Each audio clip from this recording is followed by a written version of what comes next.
بسم اللہ الرحمن الرحیم۔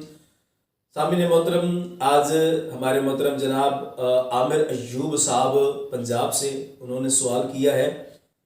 عامر ایوب صاحب ہمارے بہت بہترین دوست ہیں، اور بالخصوص جو یہ چینل آپ دیکھ رہے ہیں ہمارا آسان قرآن پاک، اس میں بہت اچھی طرح سے ہمارے ساتھ تعاون کر رہے ہیں۔ اللہ تعالیٰ اس تعاون کا ان کو جزائے خیر عطا فرمائے، اللہ اس کو دین اور دنیا کی برکت عطا فرمائے۔ ہمارے پیارے بھائی عامر ایوب صاحب نے سوال کیا ہے کہ رکوع اور سجود میں قرآن پاک پڑھنا کیسا ہے۔ دیکھیں، اس کے حوالے سے نبی پاک صلی اللہ علیہ وسلم کی احادیثیں موجود ہیں، اور تمام علماء کرام کا اس پر جو ہے عمل ہے۔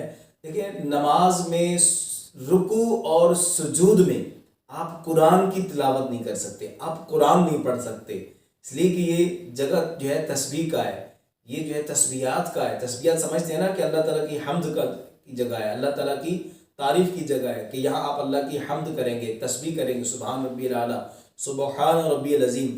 تو رکوع اور سجود میں نبی پاک صلی اللہ علیہ وسلم نے قرآن پاک پڑھنے سے منع فرمایا ہے۔ خدا نخواستہ اگر بھولے سے اگر کوئی آدمی جو ہے رکوع اور سجود میں قرآن کی تلاوت کر لیتا ہے تو اس پر سجدہ سہو واجب ہو جائے گا، سجدہ سہو کر کے اپنی نماز مکمل کرے گا، اور اگر بغیر سجدہ سہو کے اس نے اپنی نماز مکمل کی تو اس کی نماز فاسد شمار کی جائے گی، وہ نماز جو ہے واجب الاعادہ ہو جائے گی، وہ نماز دوبارہ پڑھنی ہوگی۔ تو یاد رکھیے گا، رکوع اور سجود میں قرآن آپ نہیں پڑھ سکتے، حتیٰ کہ جو دعائی کلمات ہوتے ہیں اس سے بھی گریز کیا جائے، کیونکہ یہاں مطلقاً حکم ہے کہ قرآن کی کوئی بھی جو ہے آیت نہیں پڑھی جا سکتی۔ تو مطلقاً حکم ہے، مطلقاً حکم کی پیروی کریں، اور اسی پر عمل کرنا ہمارے لیے بہتر ہوگا کہ آپ رکوع اور سجود میں صرف تسبیحات پڑھیں، اسی پر اکتفا کریں تاکہ آپ کی نماز مکمل ہو جائے۔ امید کرتا ہوں کہ یہ مسئلہ آپ لوگوں نے سمجھ لیا ہوگا، اور دعا اللہ تعالیٰ کی بارگاہ میں اللہ ہم سب کو قرآن و سنت کے مطابق زندگی بسر کرنے کی توفیق عطا فرمائے۔